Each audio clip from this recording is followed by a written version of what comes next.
So yan, magandang hapon po. Nandito po kami ni Edwin para bigyan po kayo ng ginagawa pong masahan. Siyempre, una-una, papakilala po muna natin yung mga kagamitan o materialis na atin pong gagawin. Unang-una po, ito po yung ating tinatawag na molder frame o doormat frame. So dito po natin ilalatag o lalalahin yung ating gagawing masahan. So ito po yung kanyang magiging finished product or output. And then, ito din po yung ating holder frame. Ito po yung ating ginagamit natin pag-grab sa mga sakit na barbero. So, kailangan din po natin ang hook. Ito po, rayos lang po na nilagyan lang po natin ng handle para maluwal o magaan po siyang hawakan. Ito po ay gagamitin po natin mamaya sa pagsasara. So, makikita niyo po ito. So, paano gamitin? Kailangan din po natin ng rubber band. Ito po ay ilalagay po natin mamaya sa mga side niya pag kami nakalatag na po tayong tela. Kailangan din po natin ng gunding. At ang pinaka-importante po ay ating yung tela. So mapapansin niyo po yung tela po namin is naka-string ball siya. Ito po ay mga scrap o mga pinagtabasan ng tela na ginupit-gupit lang po namin. Kaysa masayang, yun, ginawa po na natin basahan na mapapakinabangan naman po natin lalo po sa ating mga tahanan po. No? So mapapansin niyo po ito ay gupit-gupit na po ito.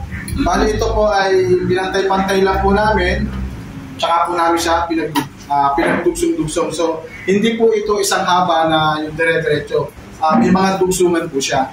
Ano po? So, ayun po. And then, ito bigay din po namin yung sukat po nito. Ito po ay 16.5 ang inches. Ang haba po niya pahala. And then, yung pababa po niya ay 22 inches. Ang pako po niya, dapat gagamitin po natin yung finishing nail o wala po dulo. Ano po? Tapos ito po, may bilang po ito na 29 hanggang 31 finishing nail. And then yung pababa po niya ay 41 hanggang 43 finishing nail.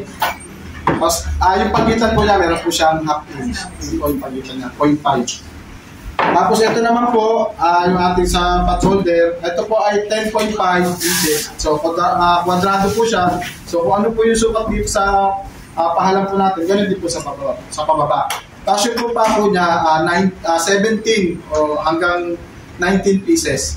Kwadrado na po yun.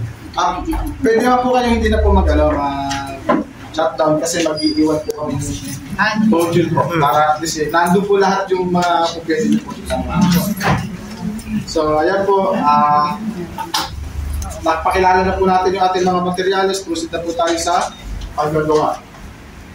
So unang-unang gagawin po natin, yung dulo po ng ating tela, pagkagugupitin po natin, lalo pa pag magdulusong, dapat naka-slant o naka-katilos.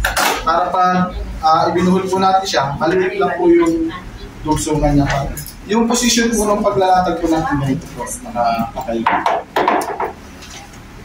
Ikakawit lang po natin dito sa unang pako, tapos itatali po natin siya dun sa tela. Ano po, sa tela po natin itatali, baka po kasi mamaya, pag naglalatag po kayo, maitali nyo sa pako, hindi po natin matatanggal.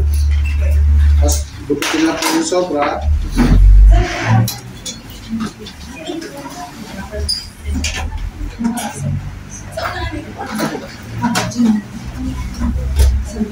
Yung buhol po na po, pwede po natin siya i-adjust.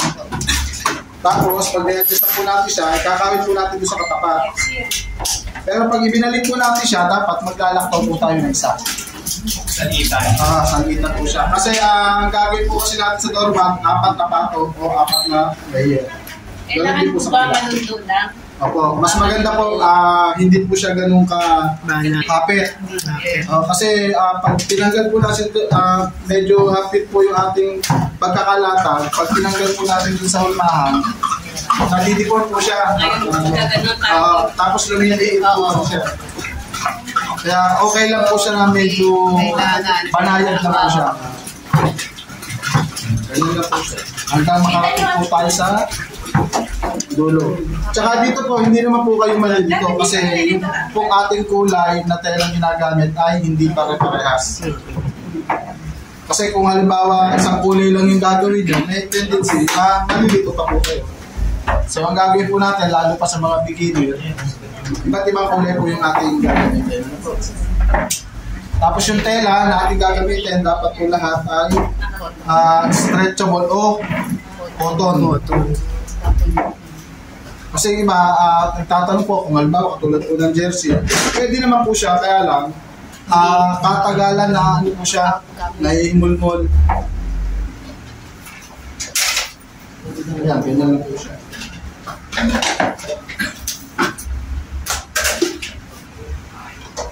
Tapos babalik po natin. So ito naman sa bakante. Yung pinakang dulo po ng ating ano po. Dito po natin siya itatali. Sa tela po, ano. Maganda po ito ating doormat kasi hindi na po tayo gagamit ng makina.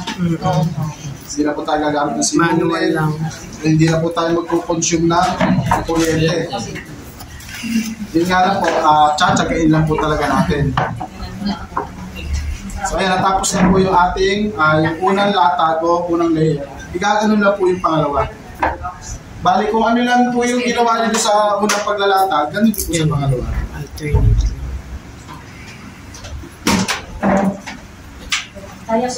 Kakawit lang po natin dito. Tapos tatali po ulit natin sa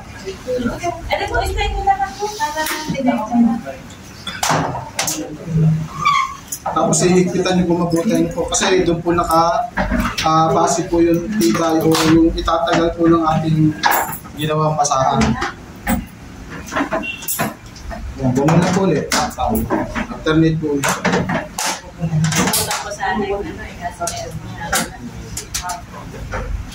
Ito po yung nilalatan po natin ay pangalawang layer po ito.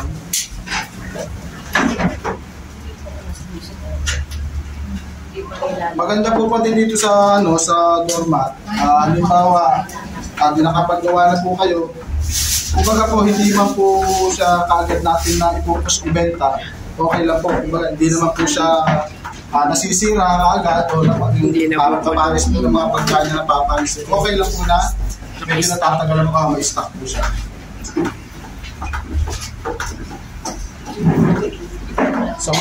Sa mga school, pwede po natin i-alok po natin. Magkano po ba ang bentahan po ng mga doormat nila? Alam po, yung iba, alam po namin, tatlo 100 po. Sa mga ayos na po yun, lalo po sa mga kada room.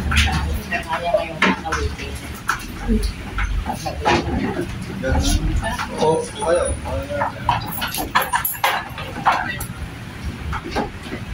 Tutulang po natin na. Ayan, nice lang po yan.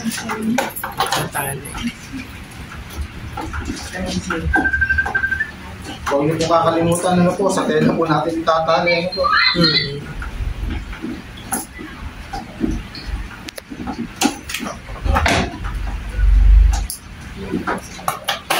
Dalawang layer na po tayo. Yung pangatlo po,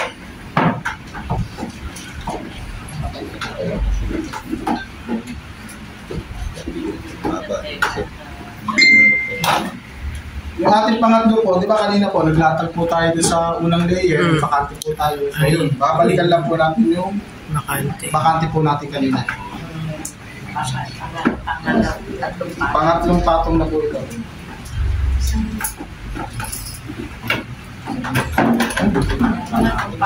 Para maging makapagpuan. Tsaka siguro yung So, dito po sa patwader po. Sa patwader lang po, dito lang po rito, 4 na patong po, dito po, 2 lang po siya. Kaya, madali lang po siya gawin po. Saka wala po siyang nilalaktawan po, dire-diretso lang po.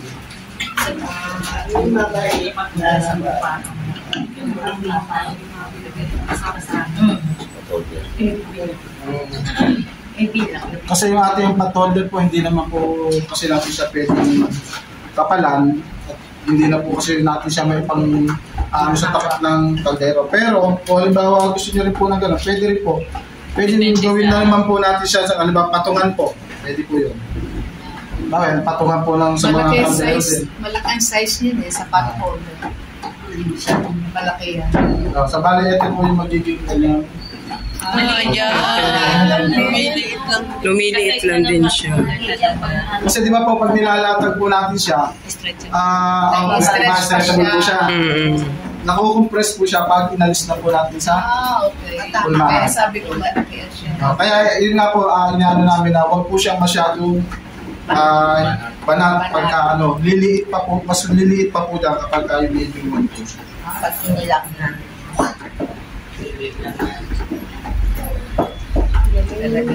Ayan, gagawin na natin. Pwede mo.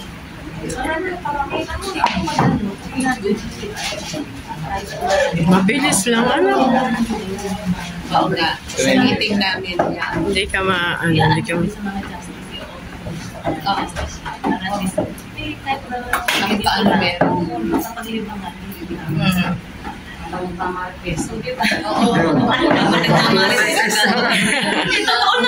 naman. Kwentuhan na lang po. Kwentuhan. Wala mga kwento. Kasi sa trabaho.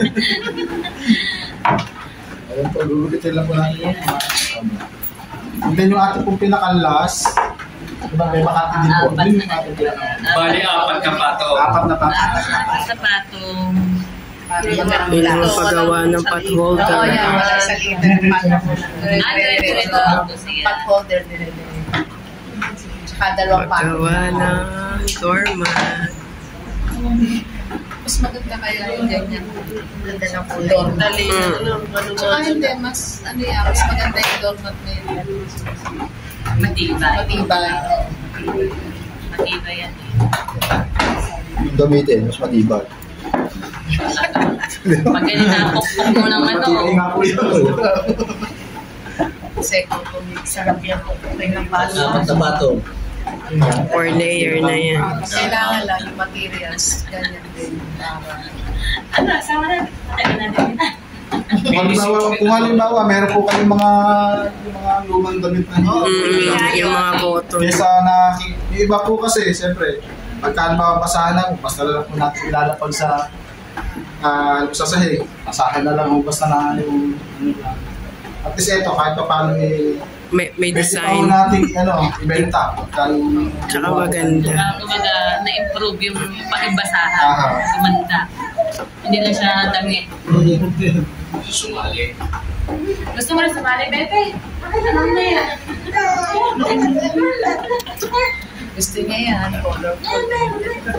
Pwede po kayo yung mga artist kayo, yung mga kombinasyon po na baka naman pagka ginandahan niyo po yung kombinasyon, hindi na ako gamitin. I-display na lang. Kasi minsan may mga customer po na maayos sa mga design po na Kasali na sa tingin na mga tela. Pinabibili niya din. Ito po mga tela namin ay galing po ito ng Taytay.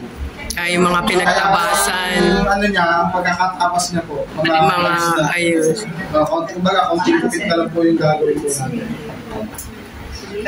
Kaya lang, pagka mag-ano kayo, para hindi po siya makalas.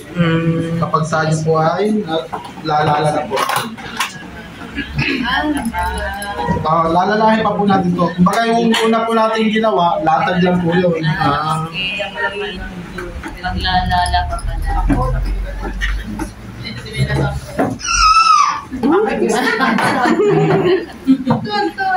Lahat po ng tabihan.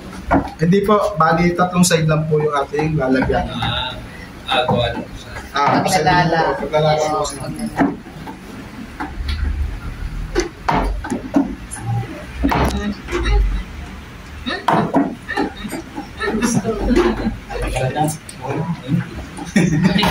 Ako, hindi ko naman mabuksan yung ano. So ayan po, natapos na po tayo dun sa proseso po ng paglalatag. Doon naman po tayo sa paglalala po.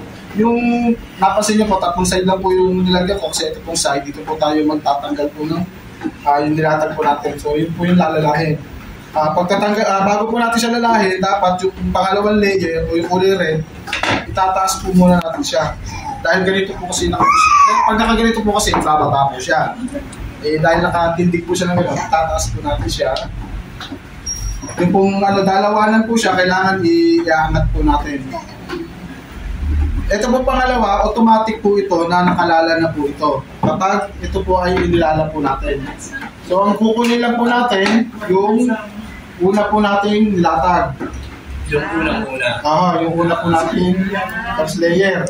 So bali ang mag-meet up lang po dyan ay yung first layer tsaka yung pang-apat.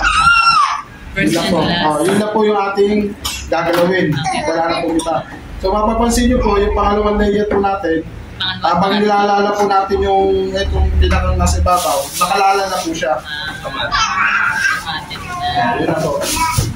Wala po kanyang ibang pwede yung nasa ilalim. Alternate. Pero dapat, pag kinukuha nyo po siya, lagi yung dalawa. Dalawa para makapal. Tsaka yun po yung dapat na talagang po natin. Kukuha nyo po natin. Tapos kahit hindi nyo na po masyadong ihilahin. Hindi nahigpitan. Kaya ganun lang po siya. Hanggang matapos. Hanggang makatapos kayo. Tapos ibabalik nila po siya dun sa kung saan nyo po siya tinanggal. Kakawit. Kakawit nila po siya. Kaya babalik lang po natin dito. Pagkatapos, di na po ulit. Itataas natin po. Tapos, tatanggal po ulit tayo. Bago tayo maglala, tataas po ulit natin. Pero dapat lagi niyo po siyang, lagi sisinsinin niyo po siya. So, pang ilan daw yung inaiangat niyo? Pangalawang layer po yun. Yung pangalawang iaangat, tapos yung pangapat lagi ang ilalala. Ako, yun. Sa ilalim. Yung kukunin Sa una. Sa Yun una lang po, yun lang po yung gagalawin niyo po. Laging nasa ilalim. Yung una, Bali, ang gagawin nyo na po kasi, yung pangalawang layer po natin, kada tapos nyo po ng lala, yung pangalawang layer, iaangat nyo na po siya. Steady lang yung pangatlong layer. Apo. Ganyan lang po siya. Lalaki, napaka-dali. Baka mamaya, mamaya ng tawad at hindi na basahan. Hindi na tawad ng tawad. Yung pala naman, anong gawin? Pero pag sanay Sanay ka na. ang bilis. Pag sanay ka naman. Pag sanay, ang bilis nila. Pero dapat lagi nyo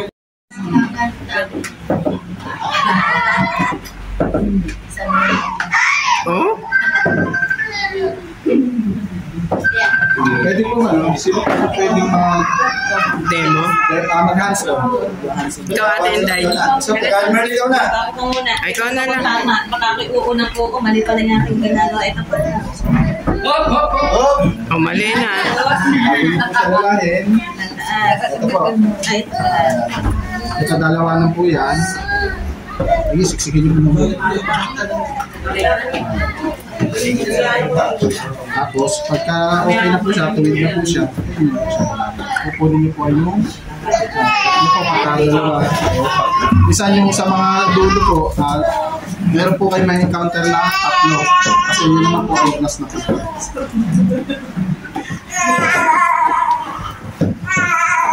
Sabahan mo na mga din Marites. Madali lang palang makita. Pagka, yun nga po yung maganda dyan, pag iba-iba po ang kulay. Kailangan iba-iba. Oo. Mas madaling makuha. Sa patuloy po, sino po Ikaw, Ate Inday.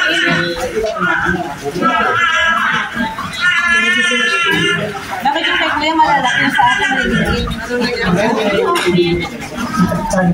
Nakikita po ako sa alalim ko.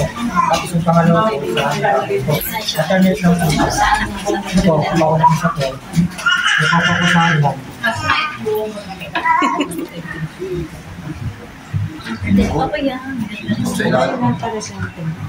Sa dalawa po. Okay. Yun, yun nga po, iniiwasan po natin yung nasosobrahan po siya nung ila. Kasi katulad po niyan, Kaya pala sabi ko, lumampas na po siya rito. Oo. Sige, okay lang po. Babalik po. Sabi ko na sa iyo eh, bakit? Lang po sa dormat po. Sa pag kukunin ko po itong isa po.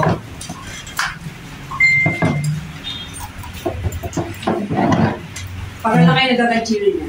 Kukunin po natin yung isa po. Then, overlap po natin siya. Concealer po. Ano lang po siya? Ganchillo. Alternate lang po siya. Paikot po siya. Hanggang matapos. Ganon. Ay, okay. Hindi ko po nasa hindi ko meron pa ako dito naka-separate. Ako yung mga yung dalawa. Ako, bote yun na naman. Nakuha ko na. At meron ito ba? Naubos ko na. Ayan ko naman.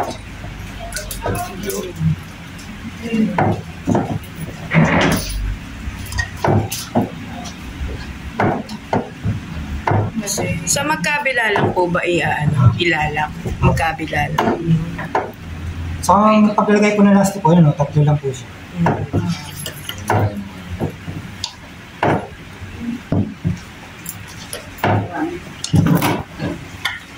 Dire-diretso siya. Parang di ko. Tapos may video naman sa pwede naman yung demo na rin. Saan naman po? Kasi ito pang ubos ng tubig. Ito na, matatapos na po. Ayan, matatapos na. Ito pinakadulo. Tapos siya yung dulo. Ito naman po sa paglalak po ng doormat po. Total. Total. Patholder. Nandito na si Kuya. Ano po? Ay, buo natin po siya. Para yun ang handle. Opo. Yung saktan po siya. Pwedeng isabit. Sabit na yun. Ito siya pa po. As baba natin. Ayan. Okay. Yeah. Kasi yung gawa na ito. Tapos dito naman po. Sige po. Ayun niyo ba ito? Hindi po. Siya mo, siya ang din mo. Hindi. Sino kumuha? Galing naman. Ito, pwede mamili na ito. Sa inyo po yan. Sabi po. Ito yan. Wala dyan. Yung pa sa akin. Mag-ano na lang muna tayo tindi ng mga damit-damit na. Oo. O kaya mag-ano tayo. Yung mga pumasama din. May tela lang pa natin. May send na lang ng list. Ate Inday, picturean muna natin yung lahat ng nagawa. Joke mo. May ano din tayo. Para may documentation tayo. Activity ang ating senior at saka PWD. Kasi makapagpagawa. Yan ha? Makapagpagawa doon sa akin. Pwede tayo mga Dito na lang dito mga. Pagkat na maka-order yung gano'n. Schedule lang ng ano. Kapaihan muna. Tapos senior. Tapos ano na gusto. Punta ka na muna. Gano'n na yung ano. Nasabi ako ngayon. Yung early. Ayun na, nakalak na siya. Ito yung sinasabi ni Kuya na pag masyadong ano.